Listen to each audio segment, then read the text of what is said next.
So we're going to continue this morning a little bit on this idea of God's presence.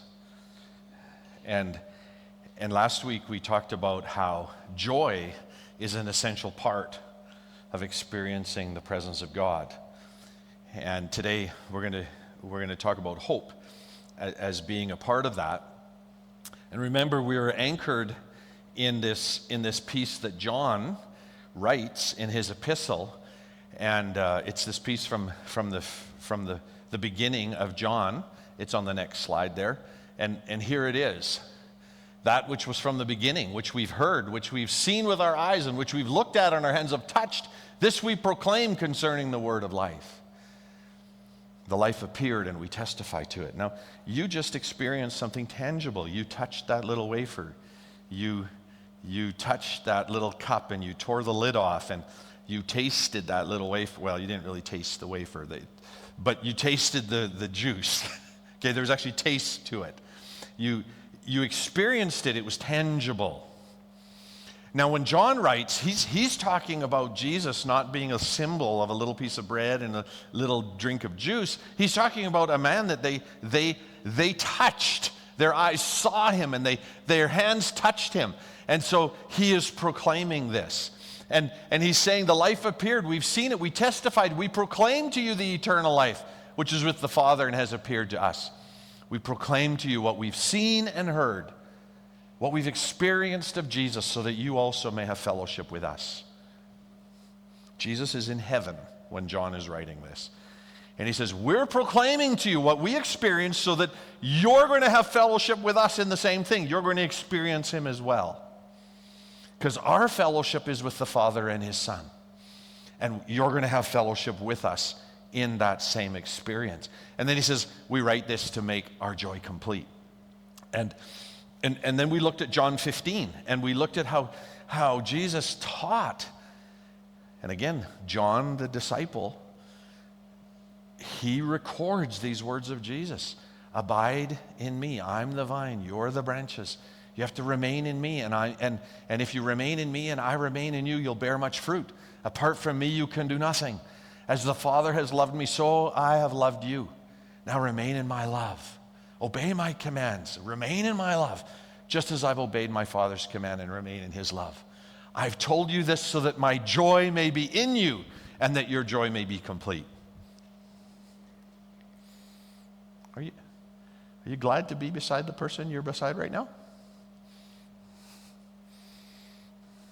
Because that joy comes from being in fellowship, comes from being delighted to be with someone. And this is what Jesus is saying. I'm delighted to be with you. Abide in me. I'm the vine. You're the branches. Stay connected to me. I'm telling you this so that joy is complete. And you're going to love each other. You have to love each other for this to be meaningful. My command is this: love each other. Jesus prays to his Father in John 17, and he says, I'm praying this, Father. I'm praying this while I'm still with my disciples, while I'm still physically present. I'm praying this, Father, for them. I'm praying this so that they may have the full measure of my joy within them. I'm still with them. I'm touching them. I can hear them. I can smell them. When we eat the bread together, we can compare it. How does it taste to you? How does it taste to me? I'm praying this, Father, while I'm still tangibly present with them, so that they will have the full measure of my joy within them. And then we looked at how joy is in presence. Fullness of joy is in presence of God. And if Jesus was here sitting with us, it would be so tangible and so practical. And yet we're in this spiritual experience of how is this presence of God tangible and practical? How can I feel and taste and touch and see and proclaim what I'm experiencing? Well, that's through the Holy Spirit. Because John records, again, we talked about this. In a little while, you're not going to see me anymore. I'm going back to heaven. You can't be a spectator anymore. But then after a little while, you're going to see me again. Because you're going to participate in my presence. You're going to be a participant in my presence. You know, so those of you who are going to go build houses in El Salvador, it's going to be tangible, it's going to be physical, right? But you're going to participate in the manifestation of God's presence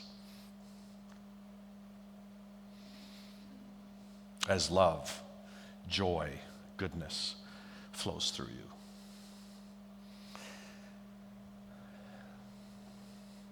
And then Jesus in John 14 actually says, on that day you're going to realize I'm in the Father and you're in me and we're all together.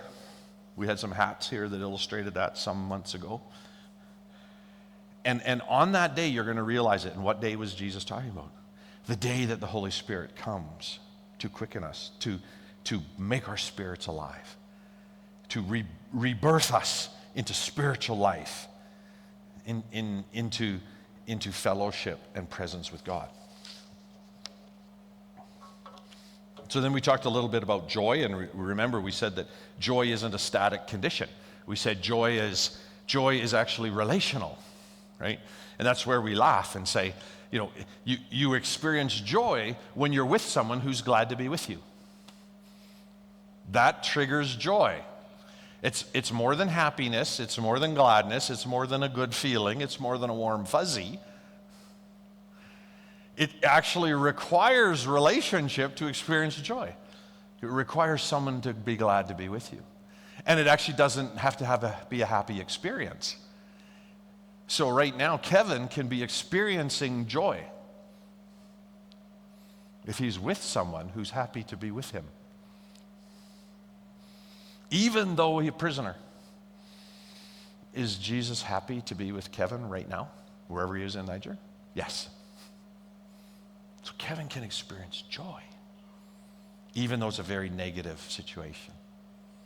Right? And that's a spiritual reality, but we get to practice that physically, practically here as God's children. And we need to grow in this. Like we need to grow in actually being glad to be with each other.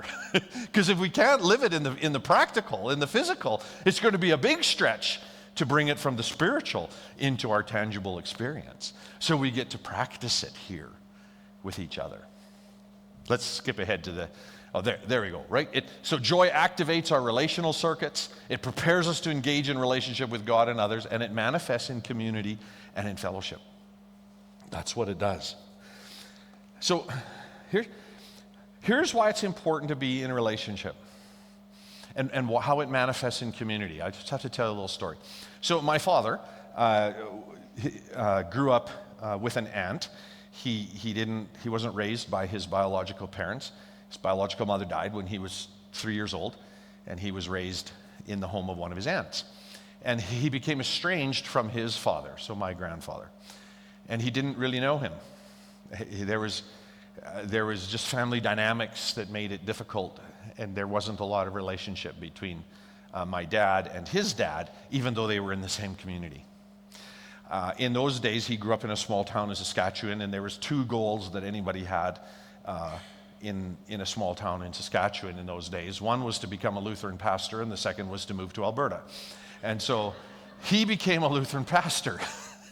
Okay, and that was a crowning achievement of any boy who grew up in some Lutheran family in small town Saskatchewan. He actually worked and saved money and paid his way and went to seminary in Indianapolis and became a licensed Lutheran pastor. And he had a graduation, and they had a graduation ceremony down in Springfield, Illinois, where the seminary was. And of course, everyone would invite their family and what have you to come. And I'm sure my dad really wished that someone from his family could go to Springfield, Illinois to be at his graduation.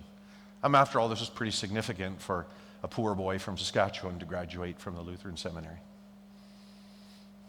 So the graduation happened, and Dad never knew anything at all, except his dad had traveled from Wordsworth, Saskatchewan to Springfield to be at the graduation, but didn't tell him that he was there.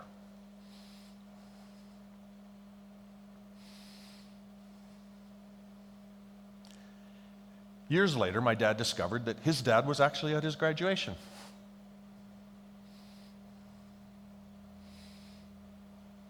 Now, that's an extreme example, but you can feel the joy that was missed by not being glad to be with somebody. You could, if we sat here and thought about it for a while, we could start to imagine all kinds of emotions in that situation. How this dad traveled to be at his son's graduation, even though he didn't tell his son he was going to be there. We're not going to go there, but just feel the missing joy in that. Just feel the missing joy. It's a true story.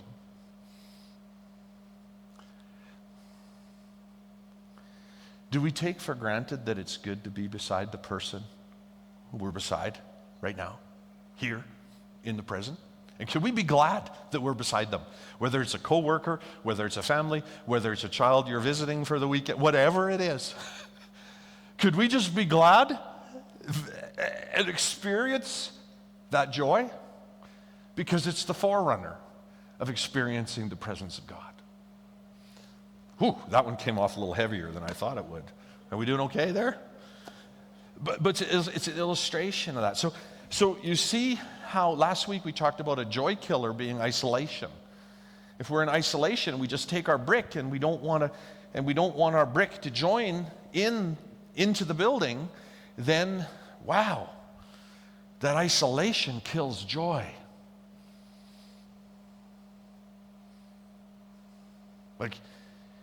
So we're encouraged to, when we come together, to make it a practice to be glad to be together.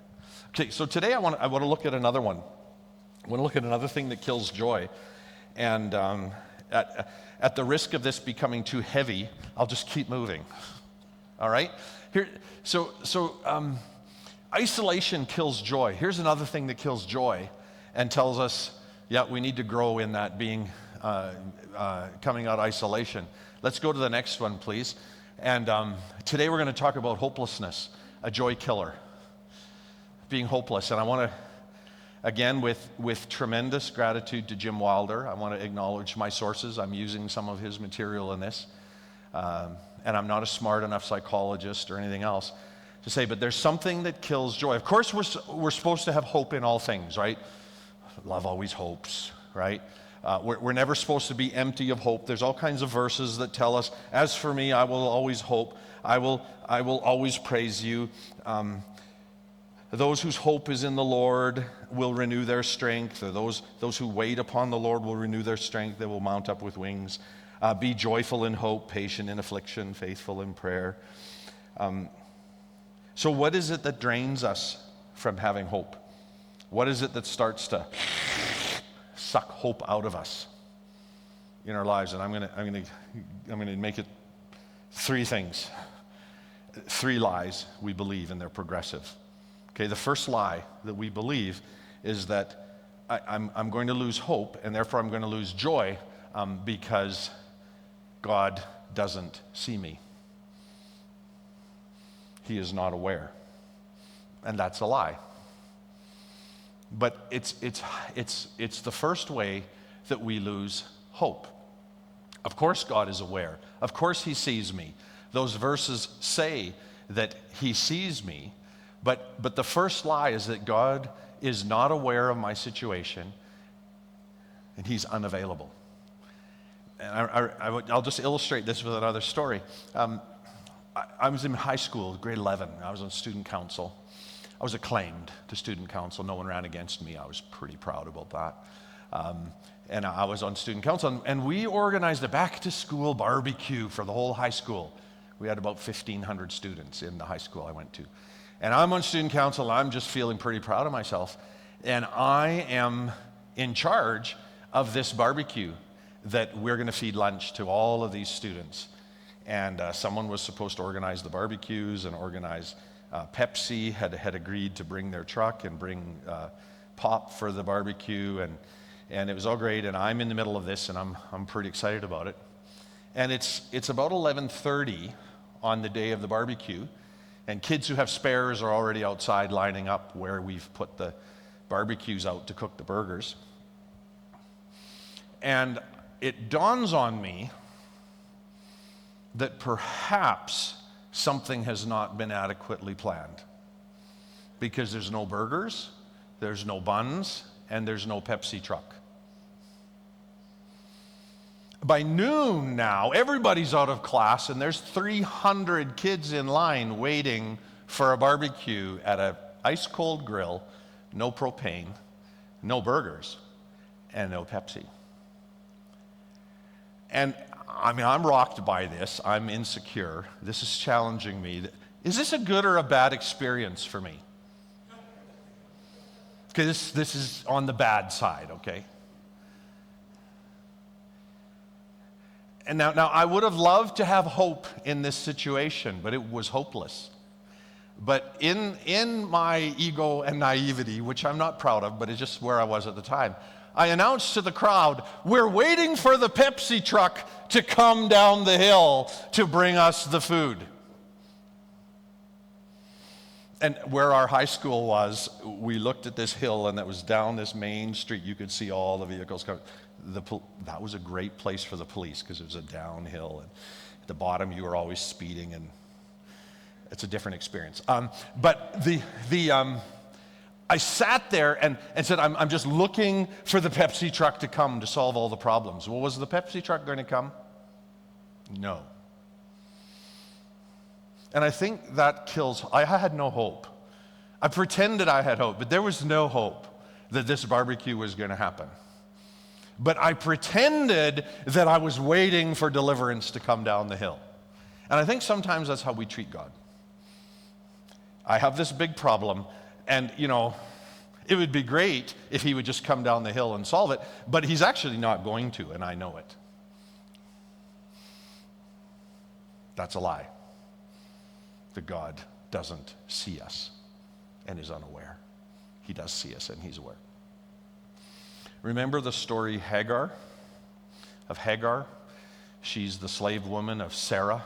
Sarah can't have a baby with Abraham, but they had this great promise from God, and so Sarah comes up with this great idea. Hey, Hagar, why don't you sleep with my husband? You have a son. We'll fulfill God's promises through you. They go ahead, and once Hagar knows that she's pregnant, she begins to despise Sarah. She starts to treat Sarah with an awful lot of contempt. I don't know what that looked like. The Bible just says she started to despise Sarah. Nah, I got pregnant and you didn't. I don't know what it looked like. When Hagar started to do that, Sarah started to make life miserable for Hagar. And she started to persecute Hagar to the point that Hagar made a run for it and ran away from Abraham, his household, his tents, and all the provision and everything there. And she ends up by this well in the middle of the wilderness. And an angel of the Lord comes to her and says, Hagar, what are you doing here? And Hagar says, well, I've run from my mistress. She's persecuting me. And the angel says, the child you have inside of you is going to be a son, and I'm going to make him into a great nation too. That became Ishmael. The Arab world came from there. Go back to Sarah. I'm going to take care of you with Sarah. Now, was this a good situation for Hagar? No. But Hagar in that moment gives God a name. Bir Lahai Roy, the well of the God who sees me. That's where I am. Man, if Hagar can believe God in that situation, can we? Can we believe God's presence will manifest in a situation instead of believing the lie he doesn't see? So that's the first lie. Let's go on to the second lie that kills our hope. The second lie is that, well, if God is aware, and if he does see me, well, but then he really doesn't care. He might be aware, but he doesn't care.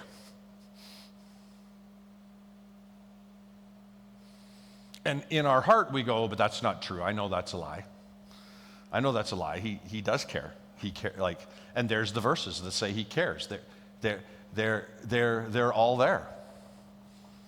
Cast all your care on the Lord, for he cares for me. I visited with, some of you know Eric and Wendy Collins, and I visited with them shortly before Wendy died. And as I was visiting with them down in their home in Chestermere, I asked Wendy and Eric, I said, is there a favorite scripture you'd like me to read? Just, I know the situation is somewhat bleak here. She died of a reemergence of pancreatic cancer. And she said, yeah, Tim, could you read from 1 Peter chapter 5? Cast all your cares on him, because he cares for you. So whenever we're challenged to believe the lie that, well, maybe God does see my bad circumstance, and it's not that he's just not aware or he doesn't see it, and he actually does care about it. In fact, he cares so much about it that he is, in his sovereignty, he is inviting us to find his presence in it, to discover what he wants us to discover about him in it. And when I left the Collins household that day, Wendy stood up in her frailty and she came over and she gave me a big hug. And she didn't let go for a long time, because she knew God cared for her, regardless of the circumstance she was in. It was a few days later, right, like not long after that, she passed away. Her body could no longer stay alive. So there was amazing joy in that hug of people who are glad to be with each other, and God cares, and he sees, and he cares. Even though it didn't end the way any of us would want it to end. And I just want to take us then from there to the third lie that we believe that kills our joy. The third lie is that, well, God might see me and he might care, but even though he's aware of the situation and he cares, he's powerless to do anything about it.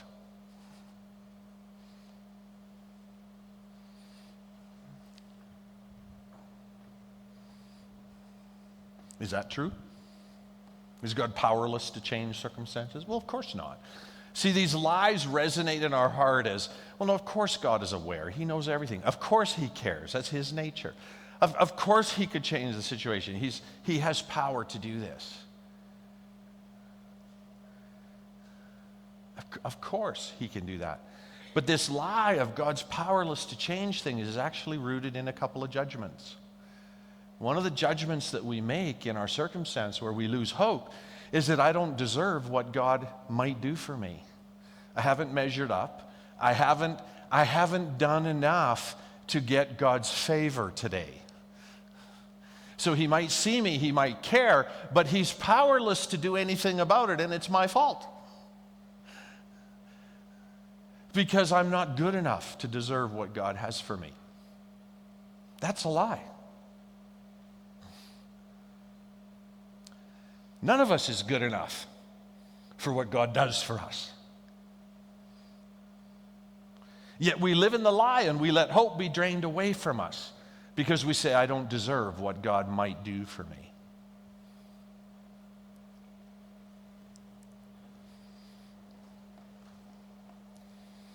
It's a judgment of myself.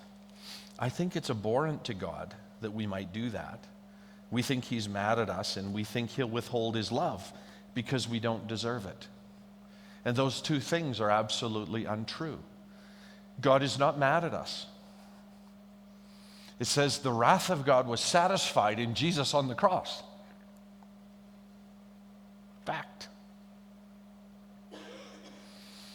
He cannot fail to love us because that's his very nature. His very nature is love. God is love. He can't actually operate outside of that. No matter what his action is toward us, it is love because that's who he is. No, these are things we accept by faith, and it's hard for us to sort of make it real because we keep it at these platitudes. Oh, that's just good things to think about. But actually in my life, I just know I've done too much evil for God to actually, do something for me and restore my hope.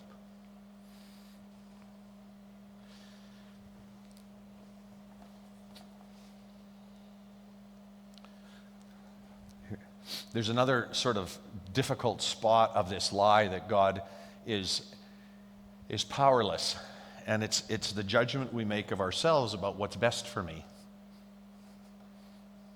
Right now, it would be best for me if I was happy, warm, and dry.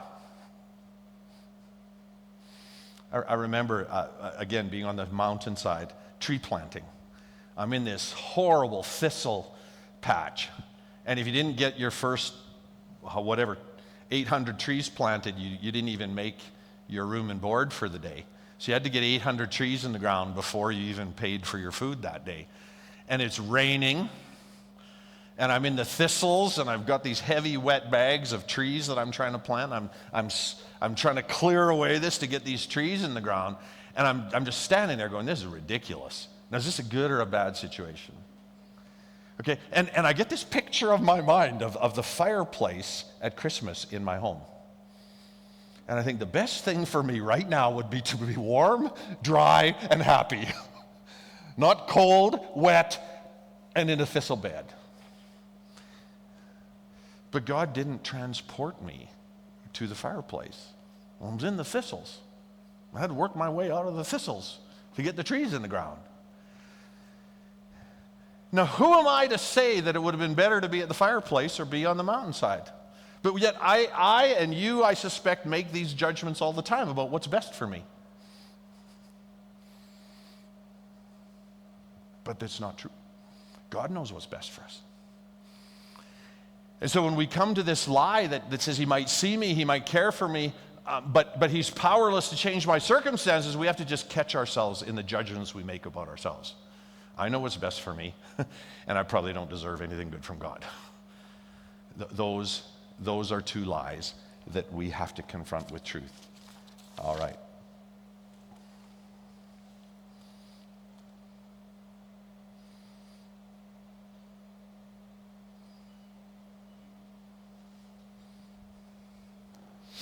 I think the Bible has illustrated these. Let's go to the next slide, please. Arden, can we go to that? Oh yeah, okay, that's it. We can go back to the three lies there. I think the Bible illustrates these lies over and over and over to us. Remember I said that, we have this physical experience here of being glad to be with each other, and that's kind of the forerunner of the spiritual experience to be built together into this living temple of God's presence. The Old Testament's full of these examples and these lies. The people are delivered miraculously out of Egypt. They've plundered the Egyptians. They're on their way. They're walking through the wilderness, and after a couple of days, they get thirsty. And what do? Moses, how dare you bring us out here to die? God doesn't see us. He doesn't care. And he's powerless. And Moses pleads with God, God, what do I do? He says, go over to that rock, strike the rock with your staff, and water's going to come out of it. And the Bible tells us that rock was Jesus. The physical, it was a rock, it was real, they were thirsty. But the New Testament describes that rock was Jesus. And the water flowed out and they drank it, they tasted it, they were refreshed. His presence was right there in the rock. A little later they get, they're out of bread, they're tired, and they say, man, we're going to die, we have nothing to eat.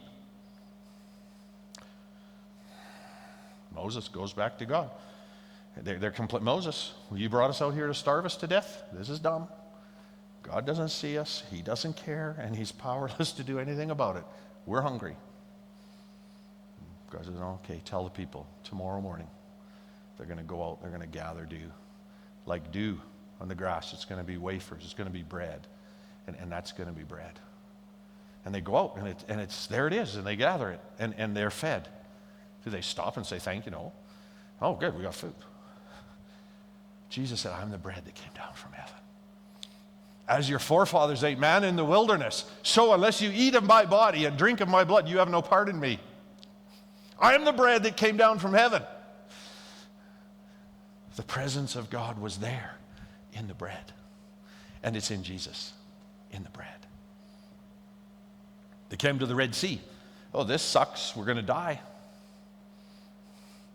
Look at the enemies coming. Moses, were there not enough graves in Egypt for us? Oh, God, what do I do with this? Why are you calling out to me, Moses?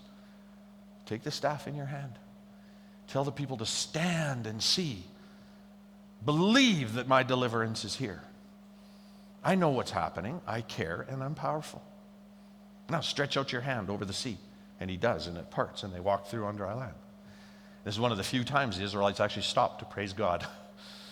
They sing unto the Lord, and Miriam grabs the tambourine. Okay, they actually stop and they actually praise God for what's happened. There's one more story in the Bible. And we'll conclude with this. It's where the disciples actually experience it, and they actually say the words that are these lies. They've had this amazing encounter on one side of the Sea of Galilee. And then Jesus says, hey, guys, let's go to the other side of the sea. We're going to go to the other side. Let's get in the boat and let's go to the other side. We're all going to get in this boat. Some of the other people, they're going to get in some other boats. We're going to head across the sea. I've had a long day. Jesus goes to the back of the boat, falls asleep. What happens next? Storm. Big storm comes up. Wind, waves, the boat's getting swamped. The disciples are bailing the boat. They've got the sail down. They've got the oars in. It's like they're trying to survive. They're bailing. And what's Jesus doing? He's asleep. Now, let's just imagine the conversation among the disciples here for a minute.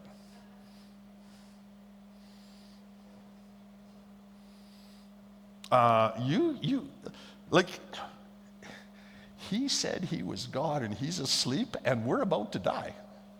We're going to be drowned here. And he's asleep. He is completely unaware of what's going on here.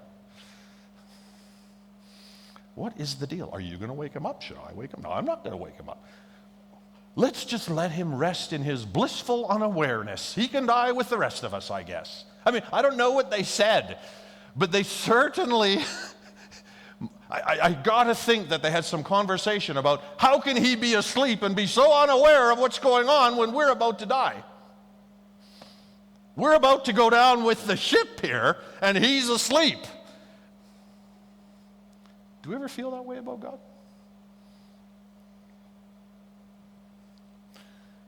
Don't you see, God, what I'm going through? And you're asleep. You're not available to help. You might exist somewhere, but you're... So finally in that story, somebody got brave enough to wake up Jesus, and they wake him up. It said, Mark records it. He said, so they woke up Jesus, and what came out of their mouth? Do you remember what they say? Someone can look it up. What do the disciples say when they go over to Jesus? They go, hey, Jesus, wake up. Hey, keep bailing. Wake up. Holding onto the rim. Wake up, Jesus. What did they say? Don't you care that we're going to die? That's what they say to Jesus. They actually said it. We just think it. But they actually said it to Jesus in the boat. Well, now that you're aware, you certainly don't care. Don't you see we're about to die here? And we're about to die means you can't do anything about this. We're all about to die. Should we sing a song while we go down? Or hopeless. Hopeless. What does Jesus do? Actually doesn't say anything. Mark doesn't record that he said anything. He stands. He rebukes the wind and the waves. And they go calm. And the disciples all sit down. I'll row. I'll row too. We'll get the sail up. Do we ever feel stupid? Even the wind and the waves obey him. Oh, who is this guy who isn't aware and doesn't care? Even the wind and the waves obey him. That's the essence of hope. It's to stand against these three lies. Because God's heart and his character and his desire for us is for us to be conformed to his image. To be conformed to the way Jesus thinks. To be conformed to what Jesus does. To be conformed to the truth of who God is in us in all situations. And so we don't have to lose hope.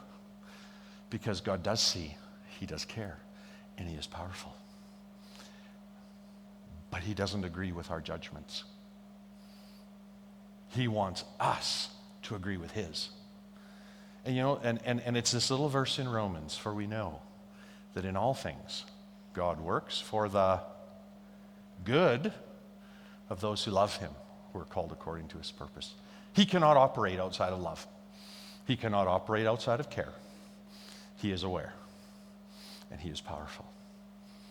And he knows what's best for us. He knows what's best for us to conform us to his character.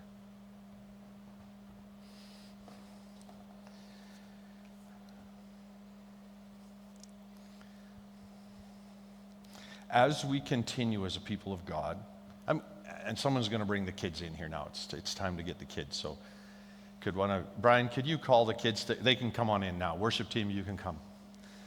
We're going to end with a last song here. As we continue to press on into this pursuit of the manifest presence of God among us,